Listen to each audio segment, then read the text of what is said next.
evening. I'm John Pearson, and we're here at New York City's Screening Room. Welcome to another installment of Split Screen Projections, a series of 12 interviews inspired by the newest edition of the excellent Faber and Faber publication, Projections. This one edited by Todd Lippy. Shut the fuck up! The theme is film. Keep going. The theme is film and filmmaking in New York. That was the voice of Harmony Korine. Our guest tonight, writer-director of Gummo, writer-director of Julian Donkey Boy, writer of one of the prototypical New York City street movies, Kids, which is why it's a little odd that you've actually abandoned this fair town, haven't you? Yeah, I can't stand it. Now, why is that? Well, I don't live here anymore. I'm not from here, and I never liked it. To be honest with you, I don't even know why I lived here.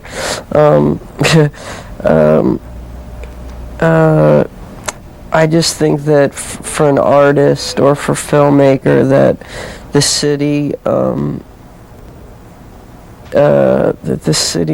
does things to you that that aren't natural, and I think that it makes things. It's because there's so many people on top of you all the time. At least for me, it was really difficult to concentrate. I was constantly distracted, and I personally don't like being around lots of people. So let me ask you something. You're clearly really serious about your art, and it's very good art. You're also extremely playful in how you presented yourself publicly since kids. Your biography back in the early days was an incredible series of, please pardon me, fabrications, life stories. Well, most of them are true. The thing is, a lot of people thought they were fabrications, but a lot of them are true. I did spend many months in the circus as a child, and Hunts Hall. Well, actually, Hunts Hall wasn't my grandfather. That was something I just threw out there because I was a big fan of his. However, I did see you up on stage at the press conference for Julian Donkey Boy at the New York Film Festival, and you seemed to be trying, I don't know whether you felt compelled to work harder to try to get people to see what you knew would be a challenging film for them, I think, or what, but you really did seem to be, behaving yourself, I guess is the expression I'd use. Oh, and I totally, there's a difference between the films and myself as a person. The films I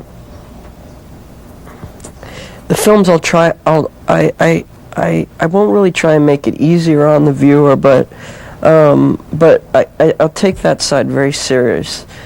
When it comes to myself, that's a different story, kind of. So insight into the work is one thing, but insight into myself, I mean, to me, the work is the ultimate insight into who I am. I mean, I always said that if anyone cared, they could learn so much more about me by watching the films and reading my writing than spending 10 years locked in a room with me, because it's true, because a lot of the work I can't explain. That there is no reason. There's no specific reason why it's up there on the screen. A lot of it is stuff that I'm afraid of, and that's why I put it up there. Because if it scares me as a person, or if there's something that I'm frightened of, then I know it's right. When you put somebody like Werner Herzog in your movie, somebody whose films I'm sure you grew up loving. Right. They're incredible. Yeah, he's a huge hero. He's kind of found a way to talk about his work that I think sometimes helps people enter it. I don't know. I think that, knowing Werner, I know differently, actually. I know that Werner cares very little about explaining his work to anyone, and he cares very little about even promoting his films. That the idea is that just to keep continuing, that it's this process that's important. So it's almost like for Werner, and this is one of the reasons. This is one of the things that we have in common, is that it's almost like going to battle when you make a film, and it's a kind of battle of discovery or obsession. The reason I make movies is it's a process of discovery, and and it's about a kind of creating some kind of chaos and then beginning to sculpt the chaos into some kind of form. How much farther can that chaos go, by the way? Because in the case of shooting gummo in conventional film, you know, you could only shoot so much. But with Julian, because you were shooting digital and shooting multiple cameras, you had a ton of material. I mean, you were really able to. With each film, it takes on a different structure. I love stories. I hate plots. You know, it's basically the thing. And I deconstruct my films, and I'm interested in telling stories in completely different ways. I don't see things in a linear fashion. I don't see things with beginning, middle, and ends. I see stories just as I see life, just existing. I'm sure you know that famous Godard quote. Of course, yeah. Well, you do it. I think that all movies need a beginning, a middle, and an end, just not in that order. That one, right? Very early on in his career as well, right? Right. Before he actually made Breathless, right? Right. Let me go back to kids for a moment. Well, I'm going to be chronological. Sure. If you can forgive me my conventional mind. That's good. It must be an odd thing to feel. I mean, Larry Clark directed that film. The way the story goes is really this element of him having discovered you, and I'm wondering how that, as a verb, makes you feel. Were you just waiting to explode anyway, or? Well, I would have made movies. Yeah. I would have made movies regardless. I grew up watching films my whole life. That was the one kind of consistency throughout my life. I wasn't a child writer. I wasn't what you would call a prodigy. I just knew that I would make films at a very early age. As far as kids, what happened was I never went to film school. I'd never written a script before, and I was sitting in a park, and Larry Clark came up to me and started taking photos of me, and I didn't know who Larry Clark was, and we started speaking, and we got in a conversation, and he's told me he wanted to make movies, and that he was a photographer, and I said that, I'm gonna make movies. So he asked me if I could write the story for him. Kids was never a story that I was destined to write, or I was born to write. I wouldn't have written it unless, for me, Kids is more of a commissioned work. Right. Because Kids is very traditional, and that's what he wanted. He wanted something very traditional, very narrative. It was extremely, almost like transcendental. The story was very basic, and so I went home and I wrote that script in about a week, 7 days. It was the first script I wrote. I wrote one draft of it, and that's what it became. For me, the idea of it ever even becoming a film, it wasn't really wasn't even fathomable. That this movie. I mean, I was writing about these kids that I knew. I just moved up there that summer, so these were the kids that were actually in the film, the kids that I knew. So I have an ear for dialogue, so I could and cadence and things of that nature, so I could really remember how people speak in conversations verbatim. So it was very simple for me to write with that in mind, and the plot I wasn't interested in the plot at all. To me, the whole age thing was a device. Right. For me, what was interesting... Sets things in motion and... Right. I mean, that was basically, the age thing was a way to sell the film, or a way to get people hooked, watching the movie. I was just more concerned with that movie with just showing, showing teenagers, I mean, I was a teenager at that point. But as soon as that movie was finished, then I knew, not because I was dissatisfied with that movie, but I knew that I never wanted to write films for other people, and I never wanted people to write films for me. Right. So I immediately began to start with Gummo, so I immediately began to write films in the way that I saw images and heard images.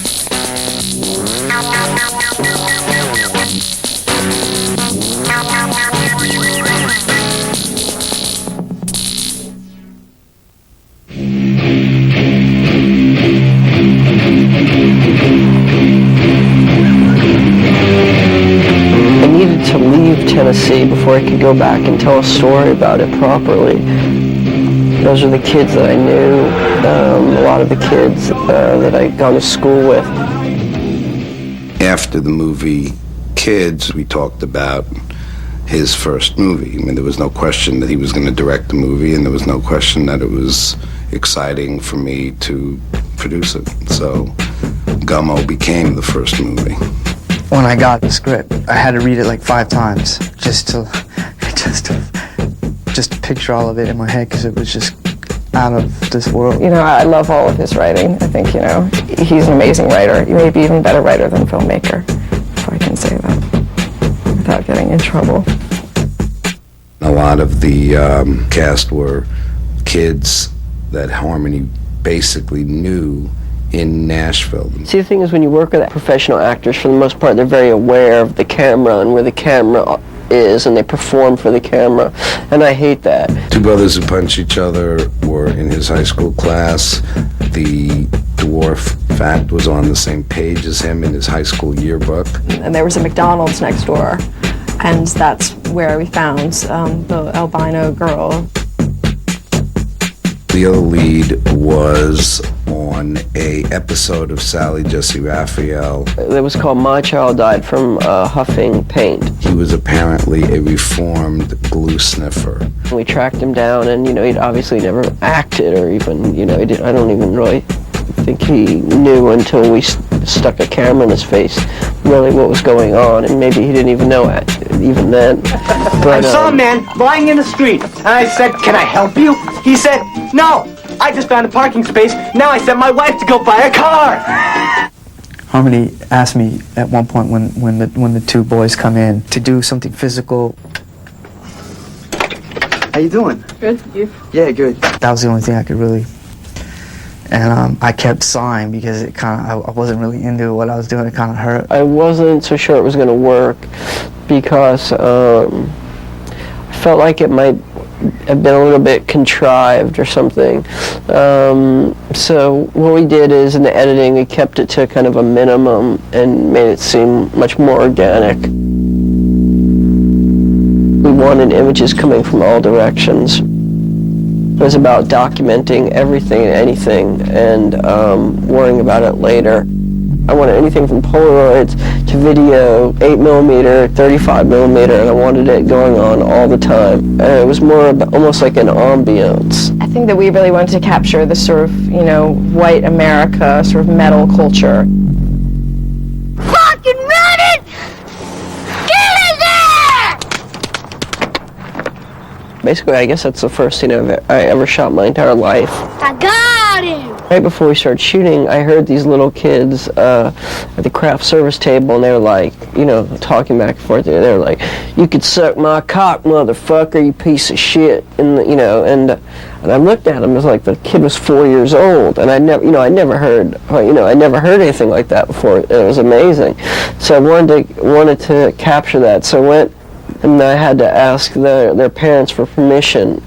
Is it okay for your sons to use that language? And the father looked at me and he goes, "Fuck, dude, I don't give a shit." This shitty-ass rabbit stinks! They smell like a pile of bullshit! And right then and there, I knew it was going to be a good movie. I just knew, because something like that you don't see very often. So much of the look of the film just came out of the place. I mean, it really is all. The goal was to just capture this reality that existed there. I guess it got kind of, you know, guerrilla style, you know, getting it done, and there were tensions. In the house where, like, he eats the spaghetti in the bathtub, in the house that was just so disgusting with and the little boy moved the painting, and there are roaches running. That was his actual home. The whole crew protested, and they said, you know, because it was a horrible stink in there and everything, and the crew said, "We're not going to, you know, we refuse to go back in the house unless you provide us with asbestos suits."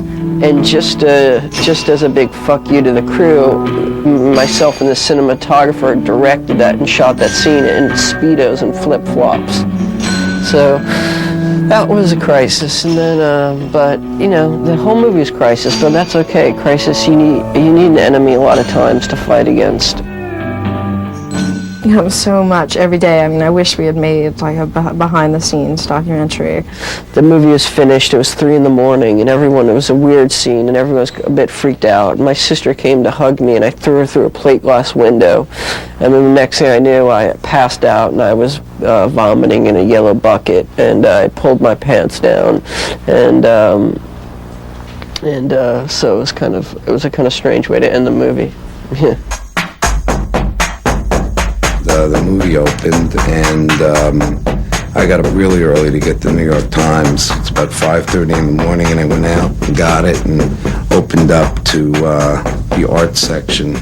We were on the bottom of the page. It said, worst movie of the year, page 6. And I'm thinking, some poor bastard has to read this shit about their movie. I mean, it's a shame what, you know, it was Janet Maslin and David Denby, what their reviews of the film, what, you know, how it hurt the movie and its distribution. And I was never aware of, you know, how much power a viewer has. I have to say that some people don't get it. I can't say that all Republicans won't like this film, or people that are from an older generation. You don't want to generalize like that. I can say, you know, there's people that are in their 60s that would get off on this film. It just depends on their mindset. Maybe it's the kind of movie where it moves how people think about movies into a different direction. I think that Harmony's on his way to having a career as a major American filmmaker. I think he's certainly going to be considered one of the great filmmakers of his generation. If he had only written Kids and written and directed Gummo, he might be considered that. For me, it doesn't really matter so much. There'll be people that love my work and people that, you know, will dislike it, and that will always be the case. And that's fine.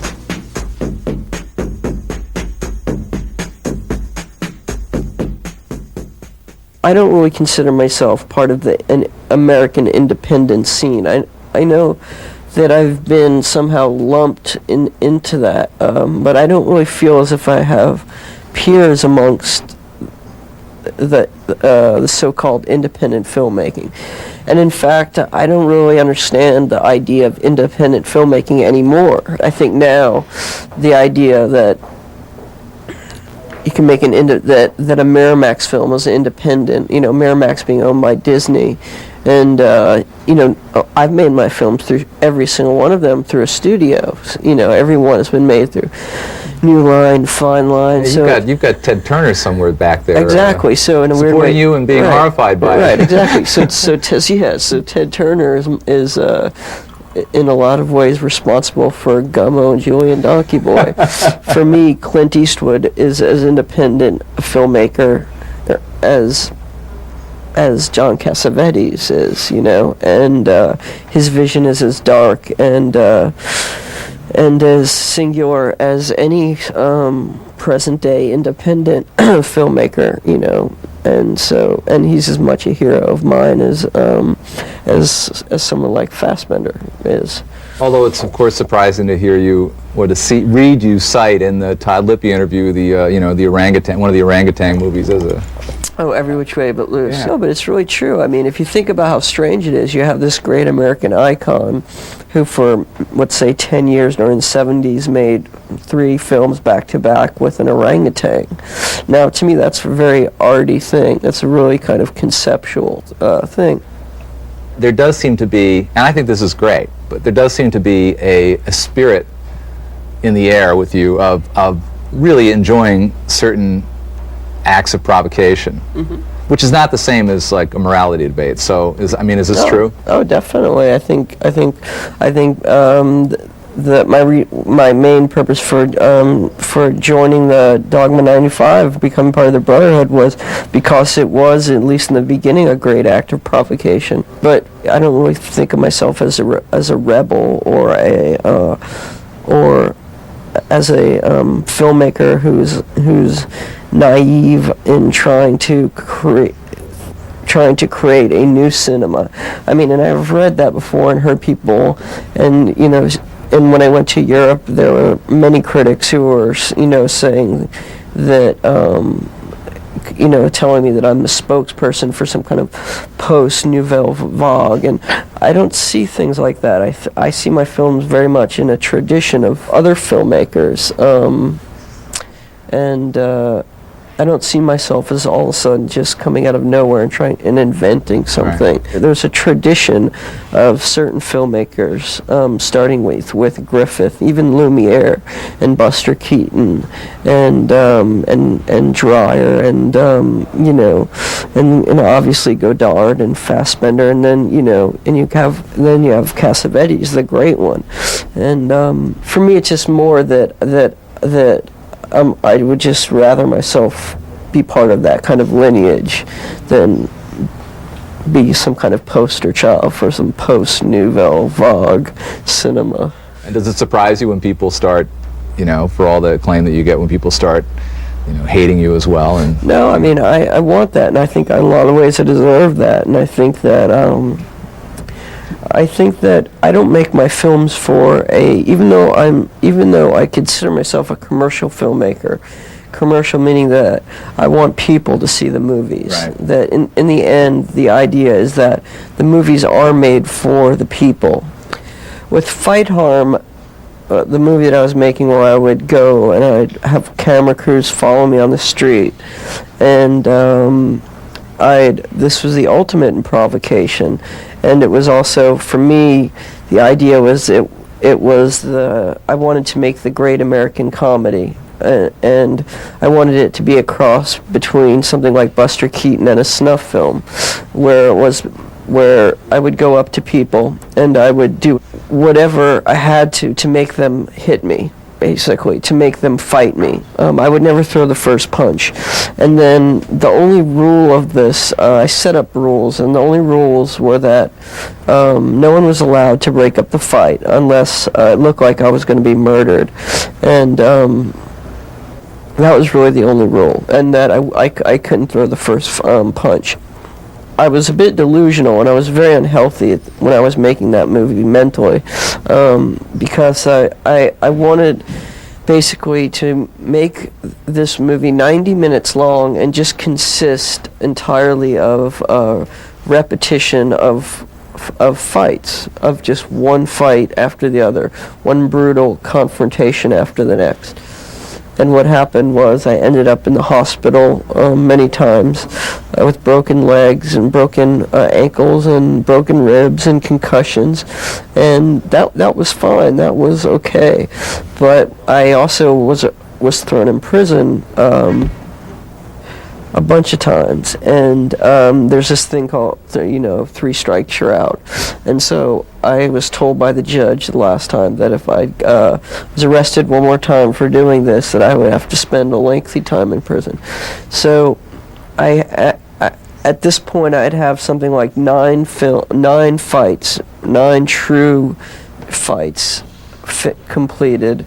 But what I was delusional about was I wasn't sure really how, I forgot how short a fight lasts when you're not very big, and when you're fighting someone that's really big.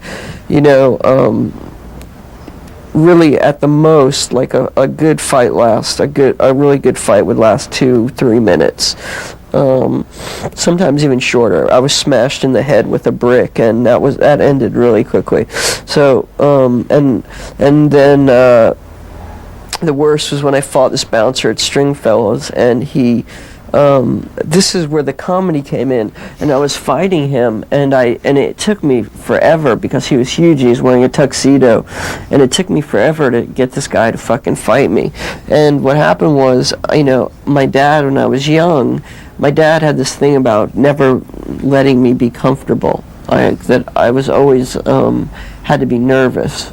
So like when we'd be driving in a car home from school, he would always go like that to me, or he'd always go, So somehow that just kicked in, and I went to that guy and I went like that, and nothing happened. I turned around, I looked at the camera crew that was across the street, and I went like that, and the next thing you know, you see the guy take me by the hair and by the back of my pants and throw me into the middle of the street. Now, I got really excited at that, and I was like, yes, come on, fucking kill me. Come on, please, kill me. And I got up, and I waited for the guy to come and run and hit me, and there was a trash can that was right there. What I was going to do was take the trash can and throw it at his face and try to smash his skull in. But this is where the comedy comes in. This is like true slapstick humor. And accidental slapstick humor was the trash can was chained to the telephone pole. So when I went to throw it, it went like that, and it was stuck. I mean, you know, it didn't go anywhere. Right. So the guy went and he punched me in the face, and I fell back and cracked my head. But what happened was my right ankle was on the sidewalk, and in the film you'll see when I show it, you see him run up like this and jump and crack my ankle in half and just break it. You just see it just go, and to me that's a great comedy because the idea of comedy is that there's always a victim, you know. It's the banana peel that would kill me. You know what I'm saying? The slip on the banana peel and crack your head. And so I don't know. I had to abandon it for a while. Well, we of course would like to put ourselves in the front of the line to find a way to show this film. So. Yeah, I got it. I'm sure there are others. I mean, it's a weird thing because it's probably like the most asked and wanted. I think so many people want to see me get beat up. It's really a strange thing. It's funny you're saying. I don't want to sit here. You know, you can't help laughing a little bit, even though it's a horrifying story. No, but you also can't help but sit here and think, like, this can't be true. It doesn't really matter if what I'm telling you is the truth, even though it is the truth. It's the idea that's important. It's the concept. But it is true. I mean, there were plenty of people that witnessed it, and eventually I will show it, I think. Well, and I think people will roar with laughter at my pain. You've been very gracious to come on into the dreaded New York City from Connecticut to do this, so I really want to thank you for coming. It's my pleasure. I guess all that's left to be said for now is Split Screen Projections is ongoing. We'll see you here at the screening room next time.